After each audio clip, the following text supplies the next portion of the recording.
going back to the beginning and sort of teasing out this paradigm, I want to begin with, as I said, the topic of the void. And that's why I'm calling this talk Avoiding the Void, okay? Because there is a void that we feel within ourselves and within the world, okay?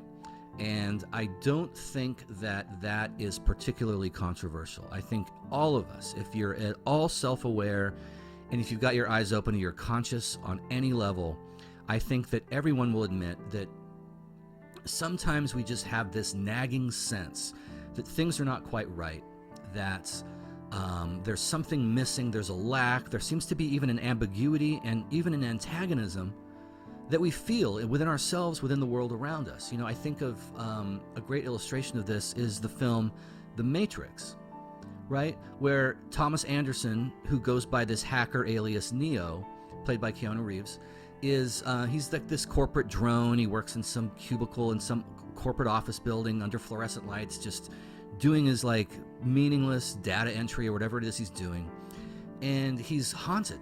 He's haunted by this sense like something is not right, like almost like a metaphorical stone in your shoe, you know? And it's like, what is it that's eating away at me? What is it that's nagging at me? And at one point he's at home and he's on his computer and he's, I don't know, hacking into the mainframe or whatever. And all of a sudden somebody sort of like intercepts his iOS or his operating system and starts talking to him. And the person on the other end says, there's a question that you want to ask. And you've been wanting to ask this question for a long time.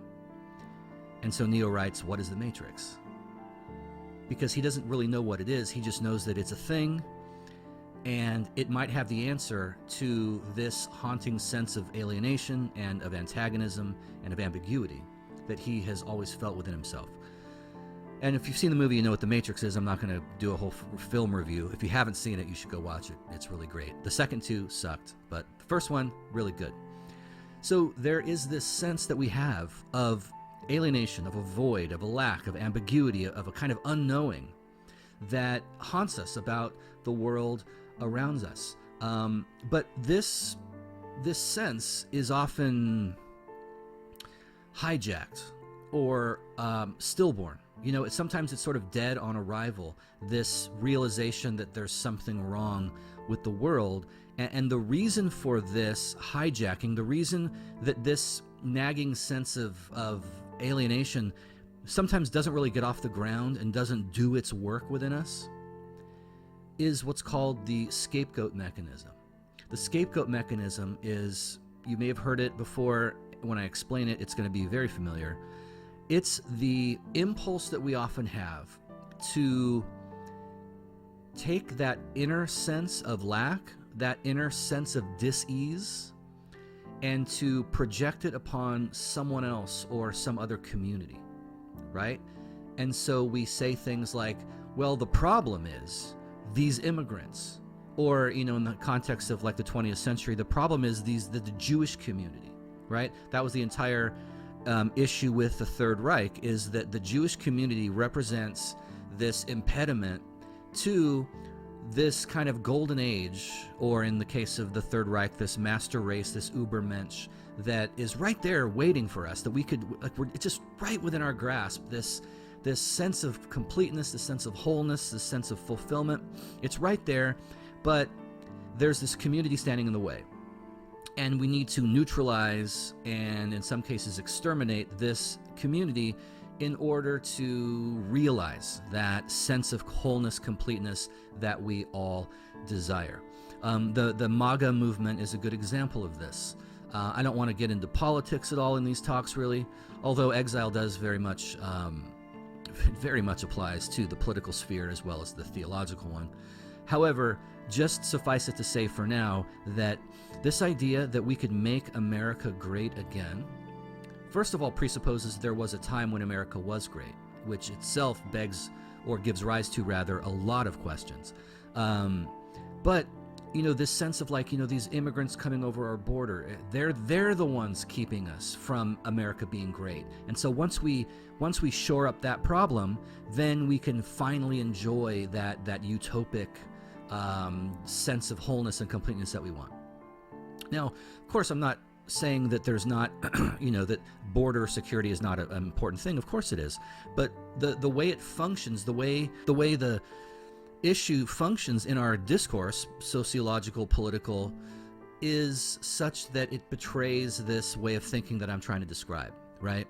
That, we're supposed to feel whole and complete.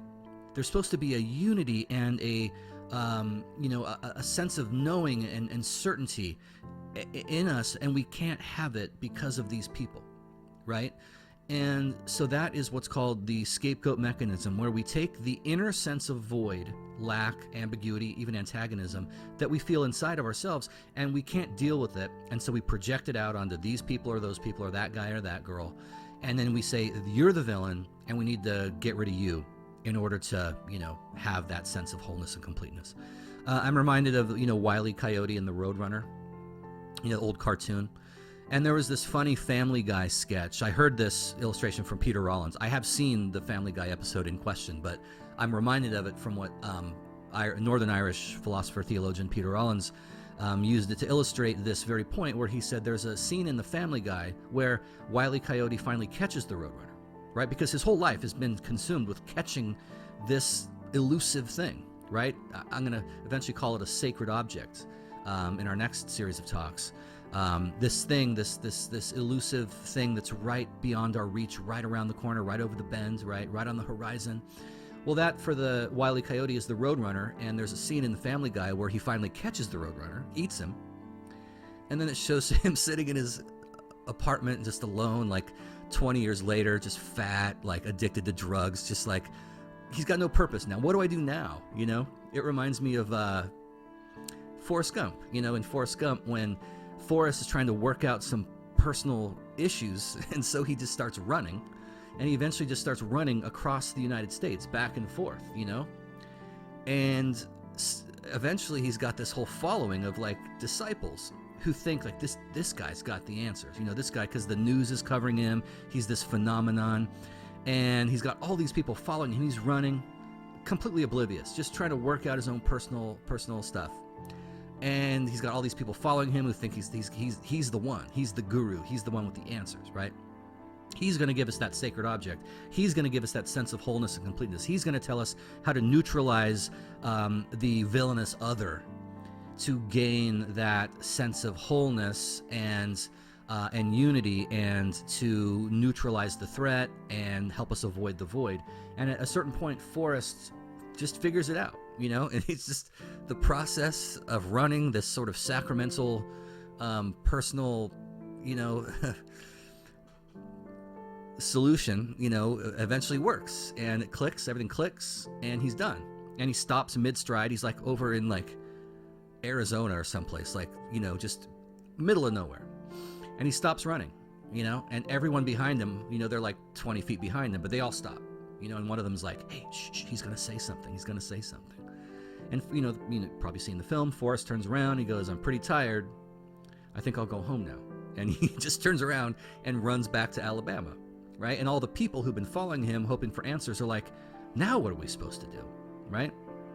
So it's this very same sense of, there is this lack we feel. We assume that it's an intruder. We assume it's not supposed to be there. And so we do everything we can to avoid it, to overcome it, usually by projecting that inner dis-ease onto an external person or community, and then we villainize them, and we set them up as the impediment, right? As the hurdle that must be cleared in order for us to achieve that sense of wholeness and completeness that we crave.